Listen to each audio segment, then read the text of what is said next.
ఒక రోజున పరమశివుడు తన భార్య మృతదేహాన్ని భుజంపై వేసుకుని లోక బాధ్యతలను మరిచి పిచ్చివాడులా తిరుగుతుంటాడు. ఇది గమనించిన శ్రీ మహావిష్ణువు శివుడు ఇలా ఉంటే సృష్టికి వినాశనం జరుగుతుందని గమనించి తన విష్ణు చక్రంతో సతీదేవి మృతదేహాన్ని ముక్కలు ముక్కలుగా చేస్తాడు.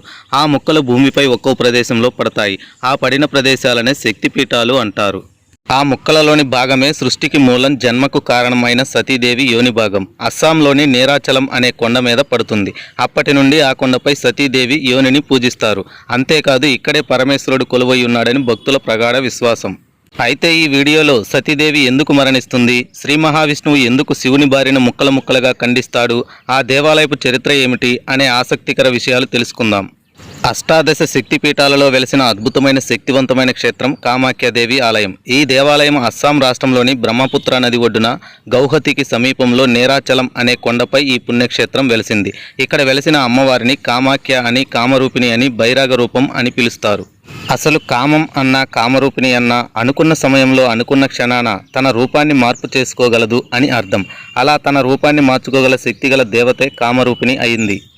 ఇక్కడ ఈ దేవత 3 రూపాలలో దర్శనం ఇస్తుంది. ధర్మాన్ని ఆచరించకుండా అమాయక ప్రజలను హింసించే అరాచకవాదుల శక్తులను అంతమొందించేందుకు త్రిపుర భైరవిగా దర్శనమిస్తుంది.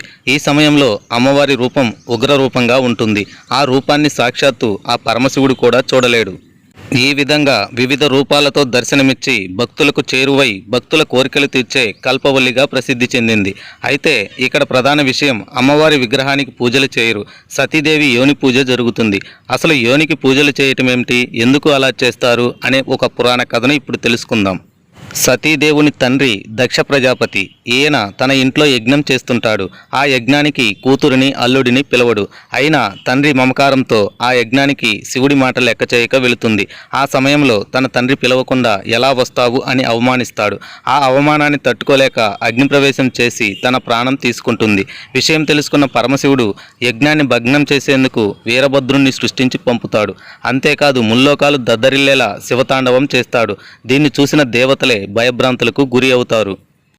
ఇలా భార్య చనిపోవటం వలన లోక కార్యాలు చేయకుండా, బాధ్యతలు పట్టించుకోకుండా మారతాడు. భార్య మృతదేహాన్ని భుజానపై వేసుకొని పిచ్చిగా తిరుగుతుంటాడు.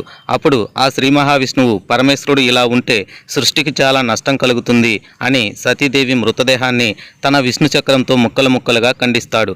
అలా ఖండించిన ముక్కలన్నీ చెల్లాచెదురై ఒక్కో ప్రాంతంలో పడతాయి. అలా పడిన ప్రాంతాలనే శక్తిపీఠాలు అంటారు. అలా సృష్టికి కారణమైన ఆ పవిత్రమైన సతీదేవి యోని భాగం అస్సాంలోని గౌహతికి సమీపంలో నీరాచలం అనే కొండలపై పడుతుంది. అలా నిర్మించబడి పూజలు అందుకుంటుంది. రాతితో నిర్మించబడిన అక్కడే అమ్మవారు కొలువై ఉన్నారు అని అక్కడి ప్రజల విశ్వాసంతో భక్తితో పూజలు చేస్తారు. ఈ రాతి యోని శిలారూపంపై ఎప్పుడూ తెల్లని వస్త్రం కప్పబడి ఉంటుంది. మానవ స్త్రీల మాదిరిగానే కామాఖ్యదేవి అమ్మవారు కూడా నెలలో 3 రోజులు ఋతుస్రావం జరుగుతుంది. నిజంగా చాలా ఆశ్చర్యం అనిపిస్తుంది. ఈ 3 రోజులలో అమ్మవారి యోని నుండి వచ్చే ఎర్రని రక్తం లాంటి నీరు అక్కడ ఉండే కొలనులో కలుస్తుంది. అక్కడ స్నానాలు చేసే భక్తులకు ఋతు సమస్యలు రావని ప్రగాఢ విశ్వాసం.